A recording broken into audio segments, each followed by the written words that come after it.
today's expert roundtable discussion on the topic of building a productive culture based on team partnership rather than the boss and staff model. In pure in business, I think you would agree that the number one criteria to a successful business is establishing and maintaining a productive team. However, this requires specialized skills. For example, you need the skill set of how to correctly identify and select the right staff member for the task. Secondly, you then have to onboard them into your methodologies and your way of operating in your business that is relevant to the model that your business is. And then finally, it's no good just bringing them on board. You've got to maintain their knowledge, increase their skill set consistently so that their treatments continue to improve. They're not static on what happened last year. And also that creates a freshness for the client to see that their practitioner is evolving, is becoming more knowledgeable, and they can trust her for guidance. Okay, so basically, these are all specialized areas of management in order to achieve and maintain a positive and productive work culture. This is the topic we're going to cover today with our expert team. So let's dive into it straight away. And I'll introduce our panel for today, which is Melissa first. Welcome, Melissa, Melissa Pritchard from Skin Solutions, Canberra. Rose Bonacera from Elixir Skin Fitness, Sydney, and Julian Philanson from Ascension Cosmetic Medical in Brisbane. So welcome to you all. And Melissa, I'll start with you. And your particular question is about the professional partnership, because that's an area that you are very determined about and you manage that very well. So your question is, why do you believe that professional partnership works best over the boss versus employee model?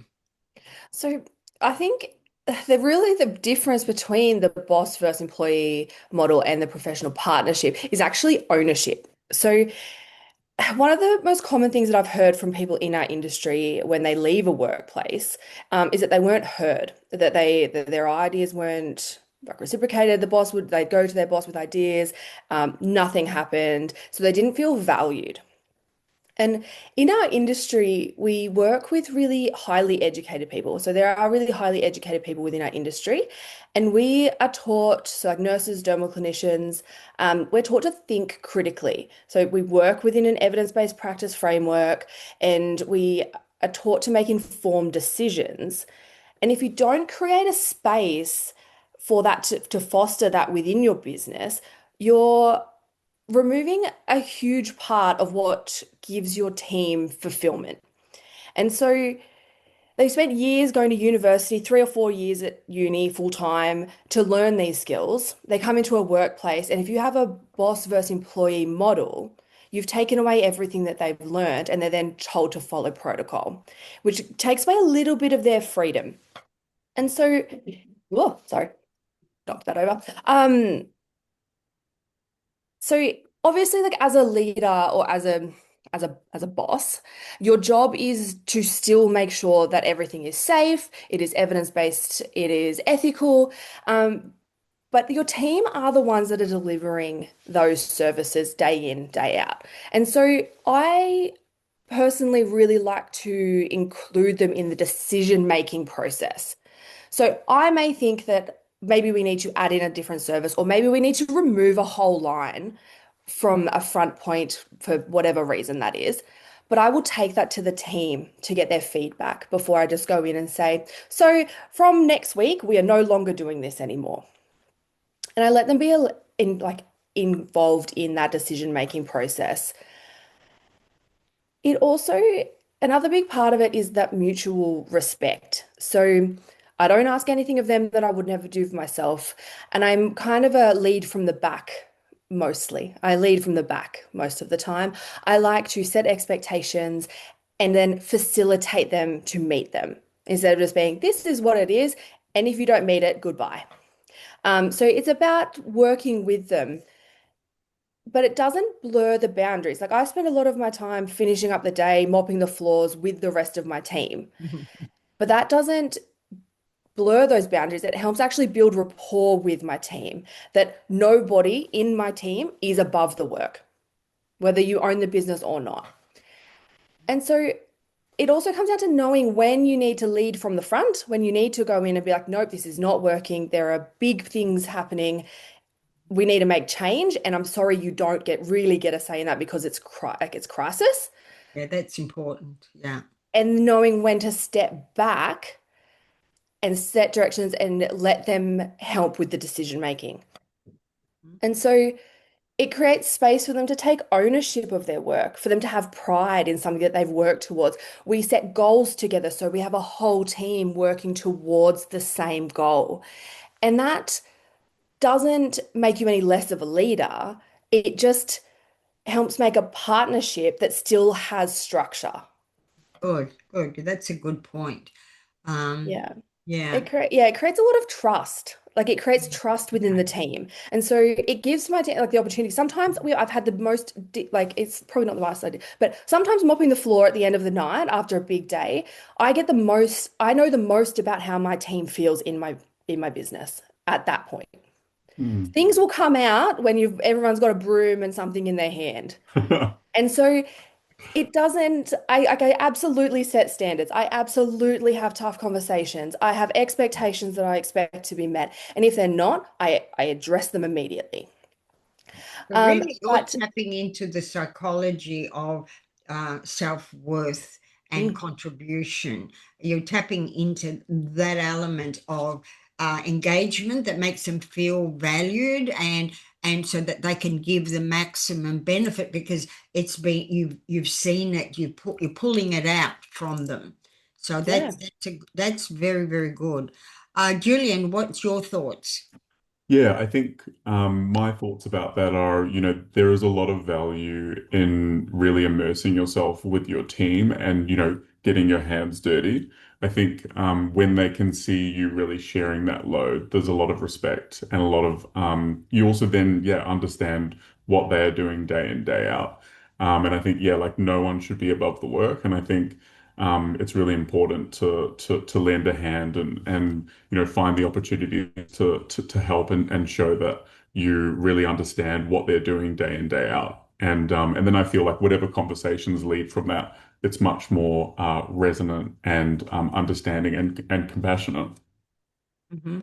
Mm. Rose, what are your Hello. Yeah, that was great. Totally agree with the ownership side of things. I think for me, obviously continual communication, having systems, I'm very systems orientated, but I like to share with my staff the why we're actually doing what we're doing, share the bigger picture, share the vision. And the experience and why, what is the end goal as a team? What are we trying to create? What are we trying to deliver? And we're obviously operating from very high standards, so I like to get them involved, yes, in the decision making, absolutely, contribution, making them feel valued, but there's a bigger picture here as to why we're doing what we're doing. And I think or if we focus on personal growth, professional growth and development within the business, that gets them very excited. They feel like they're part of something bigger. They're not just operators. They're actually training to become leaders within a business. And essentially, as business owners, we are leaders. We're trying to lead them into becoming the best version of themselves within the industry. And I think sharing that vision and having them contribute to that vision and the why, I think that's what really helps to create that partnership and collaboration model, as opposed to that boss staff kind of who wants to be told what to do kind of thing. It becomes very boring and no one gets excited about that. So that's the approach that I have with my staff. It's not for everyone. Some people just want to come to work and do their job and go home, but then you find those unicorns that actually do want to embrace the bigger vision and be part of something bigger. So You they're the type of definitely people that I look for. share but you got to share the vision so that they know, what is the end. You see, you're very much a strategist, and Yeah. you're very much a strategist. So you believe if I paint the picture, you know how you can fit in. And then we can share Yeah. about what part of your role you want to play, but you want to paint that picture to say, this is who we are. That's they are our values. So I'll come to your question, and that is because you're very much into systems and strategies. So I want to Yeah. ask you, have you introduced what have you introduced that helped you to develop a strong and professional relationship with yourself? What systems and strategies do you believe have been successful in helping to create the staff bond and the good culture and also the outcomes that you're looking for? Yeah, sure. So obviously, when I'm bringing someone in that's new, the onboarding process, I obviously share a particular document with them that welcomes them into Elixir and obviously shares our bigger vision and what we are about and why we're doing what we're doing. And I think that helps them to have that emotional connection to something bigger, and that gets them excited. And it's like, oh wow, I can actually grow within this business. I'm not just coming in to do a treatment, I'm actually part of something bigger. So I find that gets them very excited. So that's part of something that I do. I try and take away the task side of things, even though we have tasks to do every day, we have certain things to complete, but I make it more about the ownership. It's about standards, it's about excellence, it's about consistency within the way that we work and helping them to become the best practitioner that they can be within a business. Mhm. Okay. Does that Well, answer your question? yes, it does. Well, the Oh, good. thing is that ultimately, it's the right and left brain here. So we're looking at motivation, but it's also logic and commitment and values and delivering those values. And you need structure to achieve that.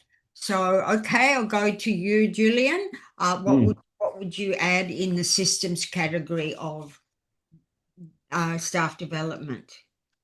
Yeah, so I think in terms of staff development and systems, that's where I really think about.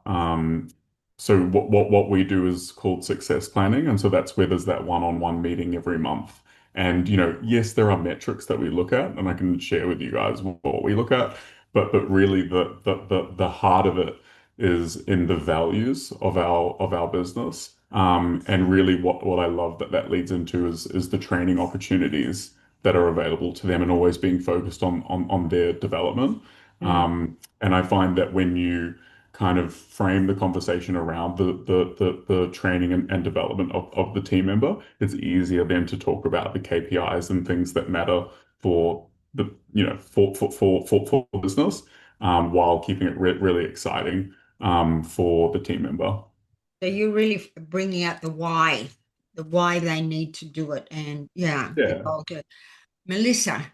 Yeah, so Julian, probably because you have a bigger team, you probably do it once a month. I have a bit of a smaller team than Julian, but we actually do one-on-one meetings every single week. Oh wow. So yeah, so I'll just preface, we have two business owners, so we share that load, so Amazing. it's fine. Yeah. So we do one-on-one meetings every single week, and that means that there is never an opportunity for anything to really fester within the Mm, place. If someone is unhappy, they have a dedicated time that they can bring that. If there's been a performance issue, there's a dedicated time to talk about that. We like to structure it so tell me one good thing that happened. Tell me one good thing that happened last week. And they can tell us a good thing. Tell me one thing you struggled with last week. Mm-hmm. We then look at some KPIs. So we look at big picture full remarkable service. So we look at how many people you saw. Were you recommending products to people? What was your rebooking rate? We do look at things like average dollar sale, but that's not the biggest part. But when you look at all of their metrics as a whole, it does give you a really good idea whether someone is providing a full and remarkable service or not. mm, And so we look at that, we look at numbers compared to last time, if it dropped, if it went really well, what happened there. We kind of really pick it apart. And then the next part is, and how can I help you? What do you need to move forward next week? Is there something you need extra training with? Are we on track with our training plans? And it just gives us time each week to just check in and just be like, how's it going? Mm-hmm. Mm-hmm. everything going okay? Like Mm. even your mental health, like, how's everything going? Is there anything that I need to be aware of so I can take something off your plate if needed? Like it just gives you, after seeing them every single week, sometimes it's a quick 15 minutes. Yep, everything's fine. See you later. Sometimes you might sit there for an hour. It's ideally not the best, but sometimes you do. Yeah. And we just go through it every single week, and it doesn't give anyone time for things to get bad, where you have to do like Good. performance managing. You're really nipping it in the butt right before it becomes a big problem.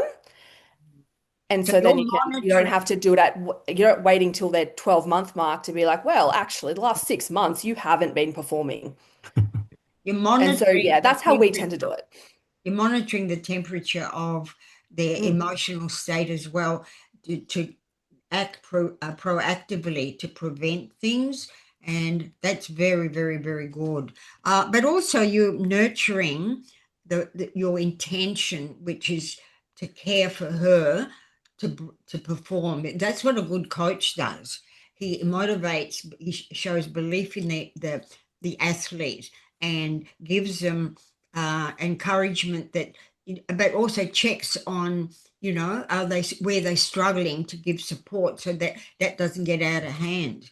That's very, very good. Okay, I'm going to go to Adrian now, and your questions are a little bit different. You've got two divisions of it. When it's about professional boundaries. Now, this is one that a lot of business struggle with, and I really would love all of your opinion on this. But we'll start first with you, Adrian. When it comes to professional boundaries, should you avoid the buddy mentality with staff members? So, in other words, should you keep a professional distance so that you hold your position as the instructor or the director of the clinic, because once you get too buddy, sometimes everybody feels that they get confused about who the leader is in the process. What are your thoughts on that perspective? Mm. Yeah, so I think yeah, you do need to set clear boundaries. I think that you also need to be very fair and equitable across the team and make sure that you have a very balanced approach to how everyone's treated. It needs to be fair, and I think certainly it'd be unhealthy for staff to perceive that you had a special relationship with someone in the team. So I think that's kind of the first point that I would make. And then, as we all know, relationships do not always stay the same that they are today, right? You don't know what's going to happen down the track. And certainly, when you are running a business, you need to protect the business, right? And so, you could be, really good friends with someone today and, engage with them in that way, but you don't know how that relationship's going to go in 6 to 12 months, right? So I think, through that lens, it's really important to make sure that you are acting in the best interest of the business and protecting the business, and treating everyone fairly and similarly.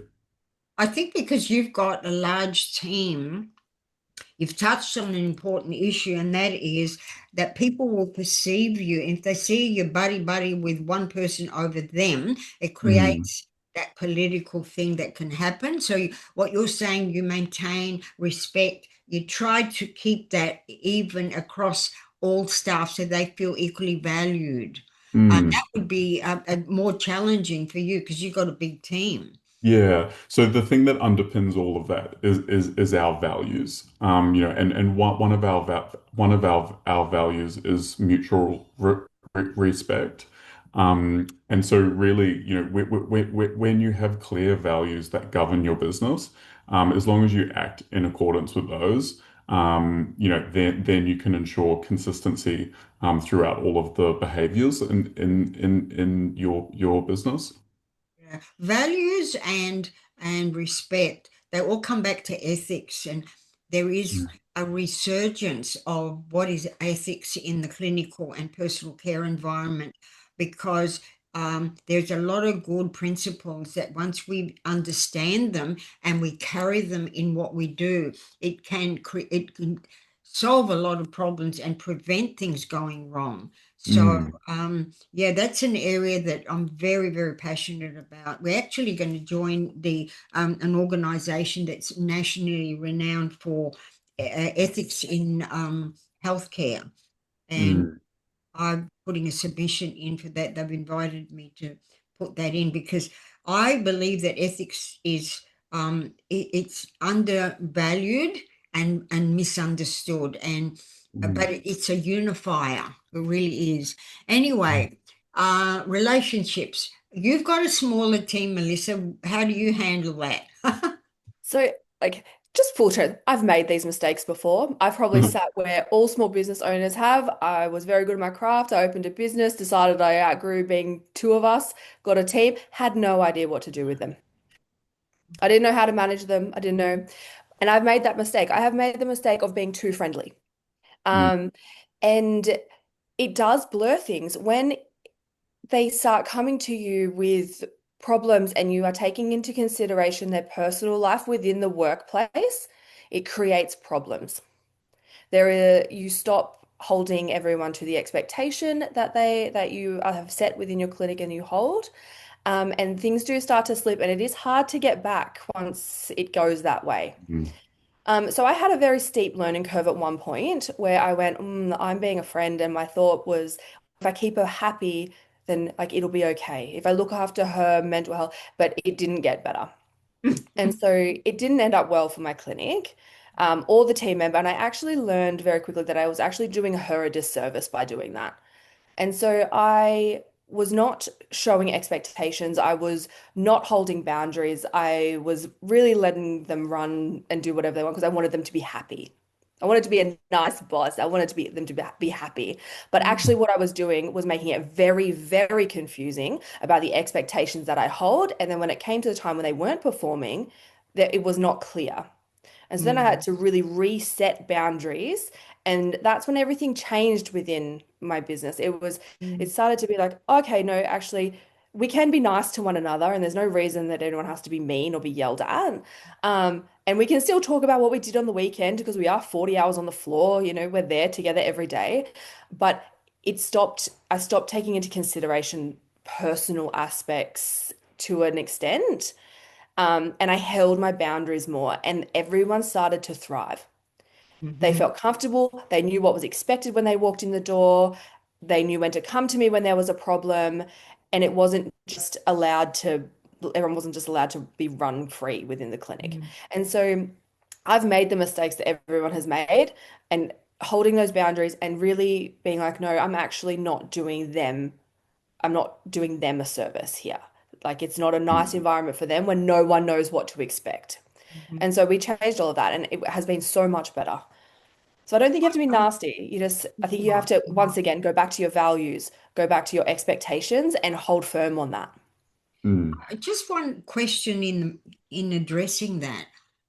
Where do you draw the line with people bringing all their problems from home and throwing it at you and saying, "Well, I had a fight with my husband today."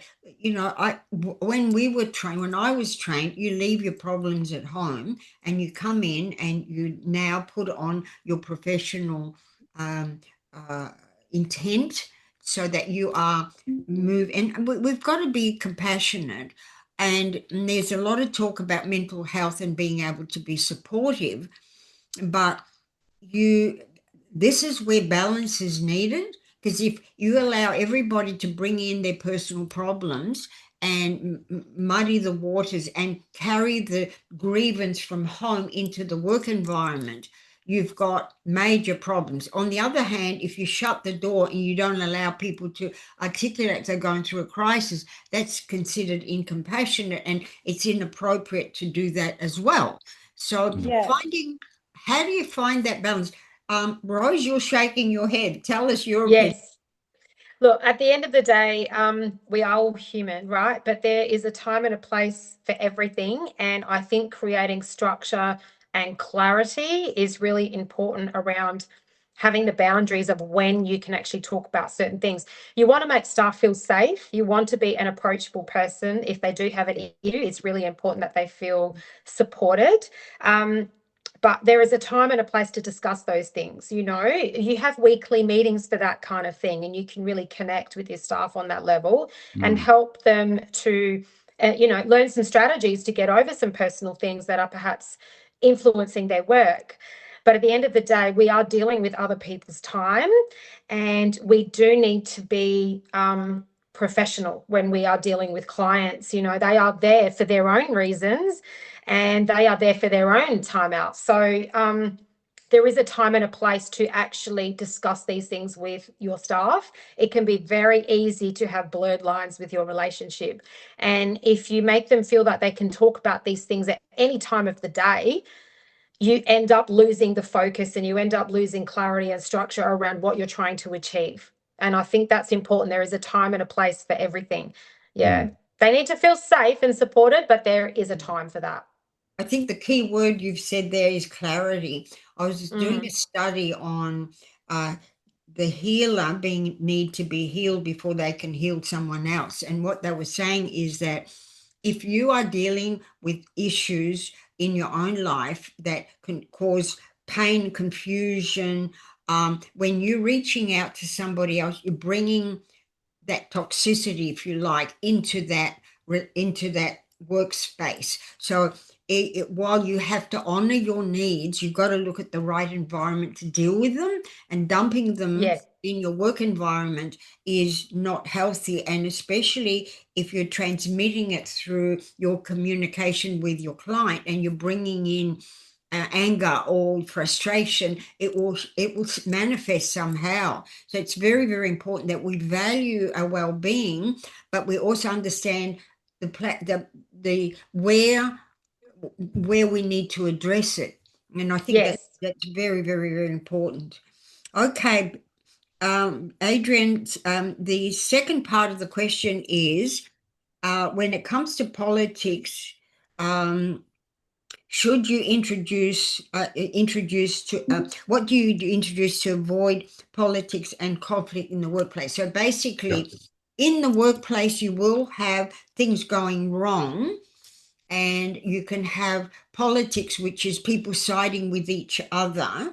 So what policies do you put in place to make sure you mitigate that and you prevent it, and also don't allow it to manifest? That's very, very key problem. Yeah, so I'll answer that in two parts. So the first thing I would say is, make sure that you have really strong values in your clinic to drive the positive behaviors that you want to reinforce. Okay, so positive values that drive the behaviors that you want to reinforce.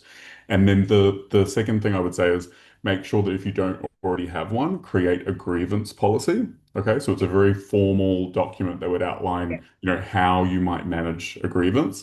And in the first instance, the team member with a grievance should try and resolve it with the person that they have the grievance with, and ideally that's at the lowest level of management. And then failing that, it may escalate up and then up and then up, right? So, but really clearly articulating how you should manage a grievance, a complaint in your workplace, so that, and everyone needs to have access to the document, right? And then so therefore it's something that you can, hold people to account, and also just give them clarity and guidance how to actually, escalate a problem that they might have with their team member, their manager, whoever. So yeah, that's kind of the formal way I would try and manage it. But then really before you even get to that, make sure you have really strong values that underpin and drive the positive behavior and culture that you want to create in your business. And if people don't already have them, what I would say that you should do is actually have a meeting with all of your team members and get them to throw in all the things that they think creates a positive environment in your workplace, to formulate your values, so that then they feel like that they were a part of it. But then obviously, you take all those thoughts and feedback, and then you create what kind of behaviors you want to drive. And then roll that out, and then that way they feel like that they were part of the creation of that. Yeah. From a structured point of view, we have a HR policies and procedures document that our lawyers have drafted, and part of Fair Work, we have to have a grievance policy, and that is basically the policy side of it is that grievances will happen, but if someone's upset about something, the policy is you go to this person and you have a private meeting with them and go through it. You don't discuss it with other staff members because then you're poisoning everybody else, and you certainly don't discuss it with your client. So basically, the policy is you're upset about something, there's an open door, make a time, discuss it with us, let's see how we can resolve it. But you close the door to gossip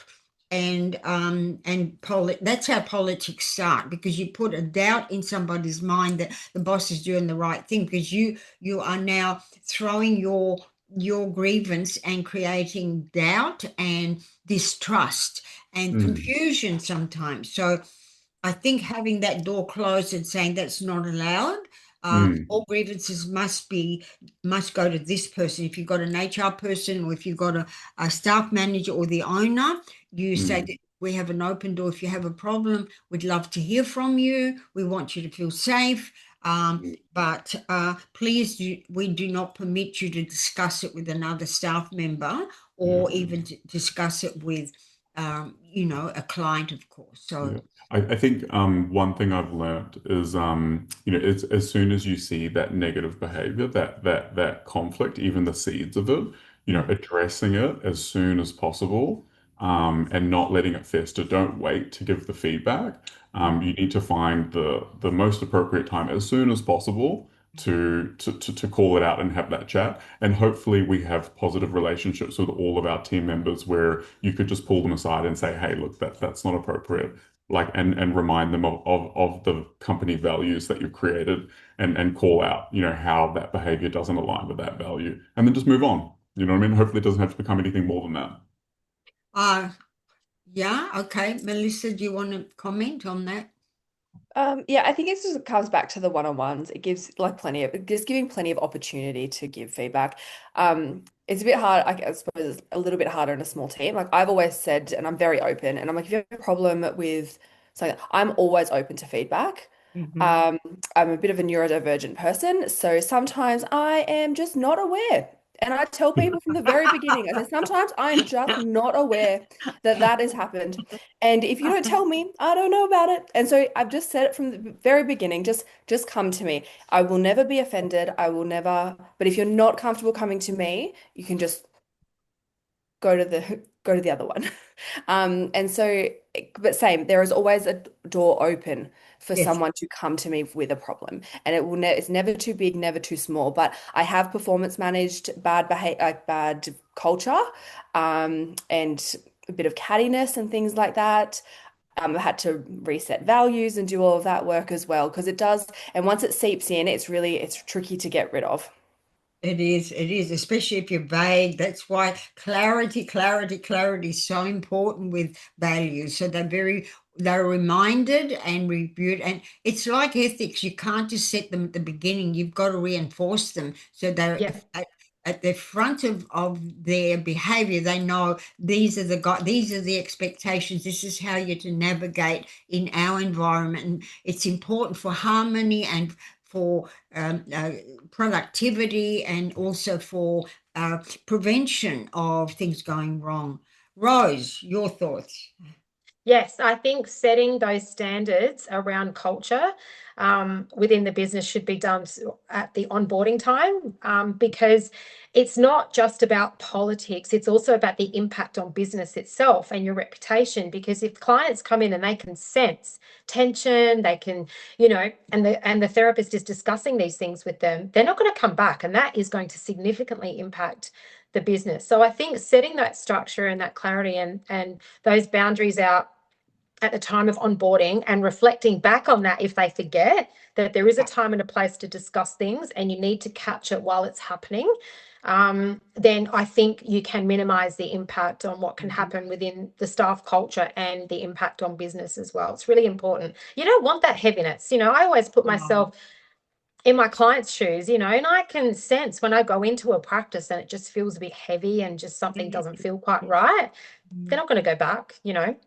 look at the layers that you got to cover. You got to performance, you got to cover technical. No wonder management is hard, and it's a lot harder if the owner is the practitioner, chief practitioner, and then she's got to oversee all the other stuff. It can get very, very overwhelming, and this is where having structure is and standards. That's what you can fall back on because it's an objective measurement to say, okay, this is what we agreed. These were the standards. You're doing good here, but we're struggling a little bit here. Can we have a conversation about what's going on? And an objective standards need to be clearly articulated and given in writing so that you can refer to them.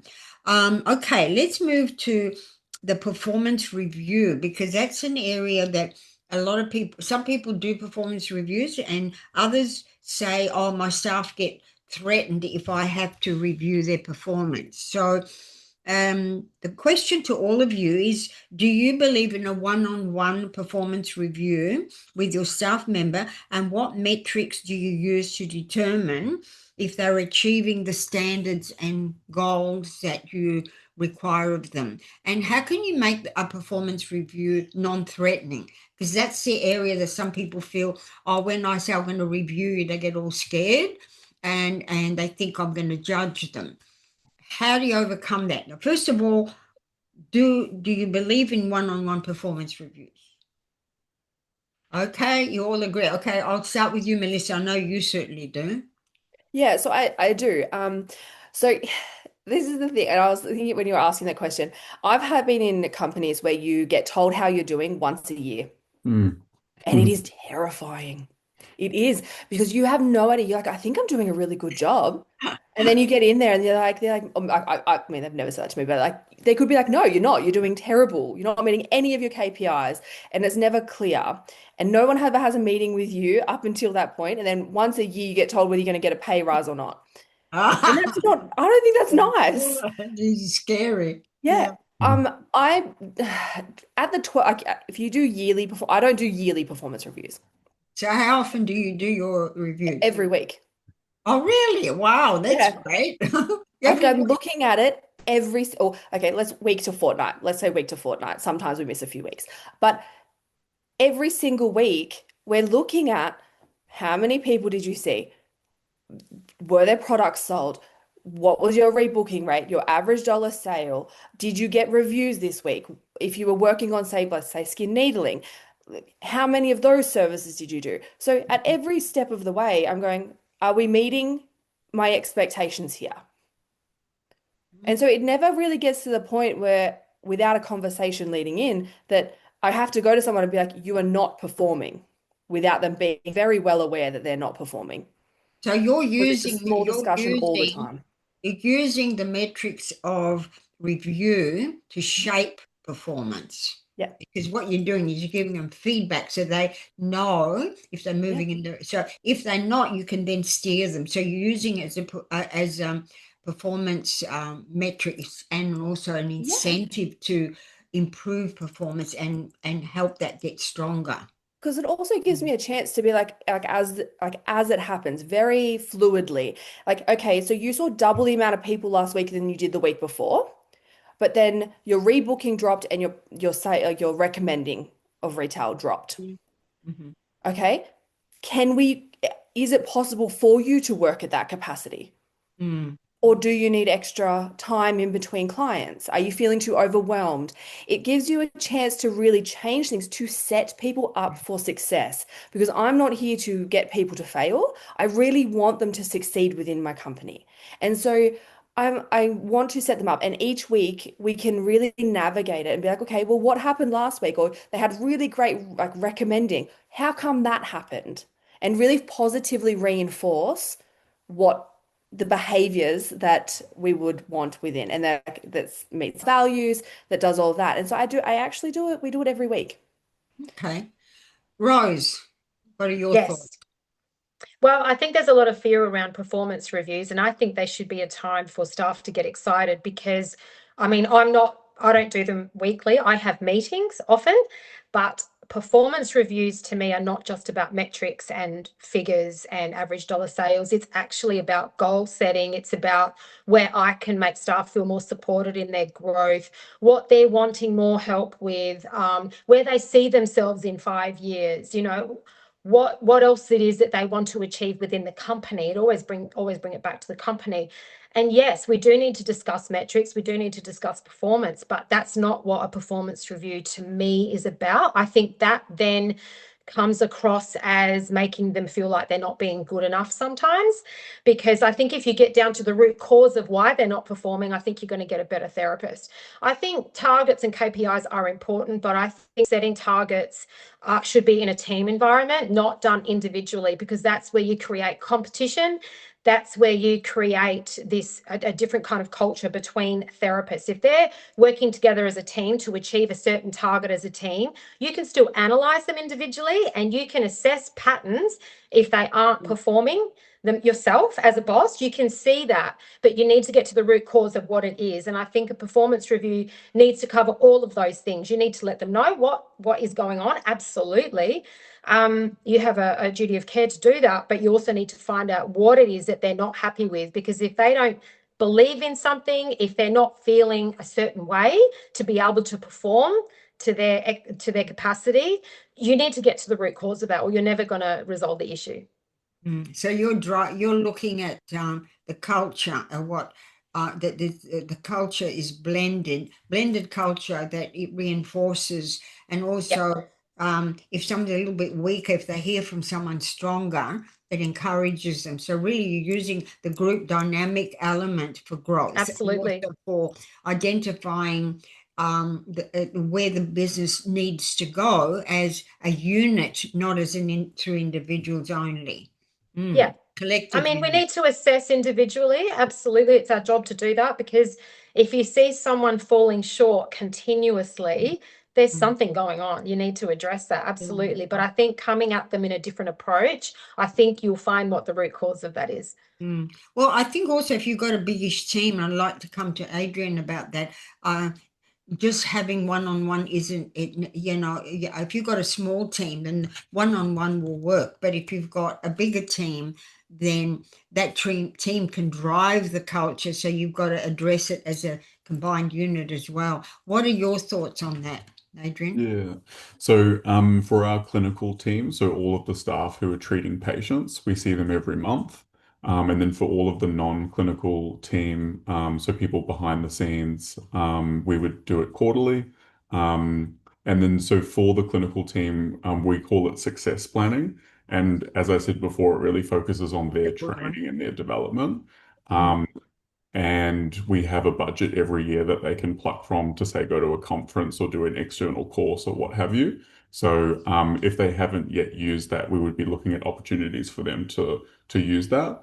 And yeah, it's really just about helping them understand that they're to be focused on the different training opportunities that are available to them. But of course, during that conversation, we will look at the things that are important for the business to protect the business. And all of the metrics, they do just need to be achievable. There's no point in creating targets that no one can meet, right? That's not fun for anyone. And really, if you are going to set these targets and have a chat about it, and if someone's not meeting it, then you need to have really meaningful training and expertise behind that to upskill them and to get them there and then to celebrate those wins, right? But I think it is important to check in with people regularly, whatever time frame that is for you. And yeah, the numbers are important. We all get that. We're running a business, but really what I think drives people and motivates people is, how are we investing in them? And then how are we upskilling them? Because that's what really matters, right? Okay. Well, you've been a phenomenal team, and I really appreciate a lot of wisdom, and yeah, you had good synergy between what you're doing, but you've really highlighted some areas of that will be extremely valuable to businesses, because you have really perfected that area of staff development and culture, and culture, from what in summary of what we've looked at, is it has to do with attitude as well as affecting attitude to be in line with the values and the expectations. But you're doing it in a nurturing way to grow somebody into becoming part of what you stand for in your business and your brand. And it doesn't have, it's like raising a child. You can't just give them a few rules and just dump them on their own. You've got to continually nurture. And I have to say that I do work with people in my organization who are working remotely, and we always come together and have a meal together. And because if without that personal touch and that nurture, it makes it very, very, very difficult. And I think the danger with practitioners that don't want to take their hands off the on, the treatment side and step back and work on the culture and the training and the input into their staff is a big risk, and that they're the ones that struggle the most. So I think hopefully the message you put across to everybody is the importance of intention, of clear values and clear guidelines that will allow people to know what is the world they're entering, what are the expectations, and how can they become a dynamic team that gives them professional satisfaction and personal growth as well. So I want to thank you all. And for the viewers, I want to, if you enjoyed this session, please like and subscribe, and because that helps us to grow our numbers, and also you'll get a notification when we have our next session. So thank you so much. And you are valued and appreciated. And thank you for your taking time out of your business to do this. It's very much appreciated. Thank you, Tina. Thank you, Tina. Thank you, everyone. Okay. Thank you. Nice to see you.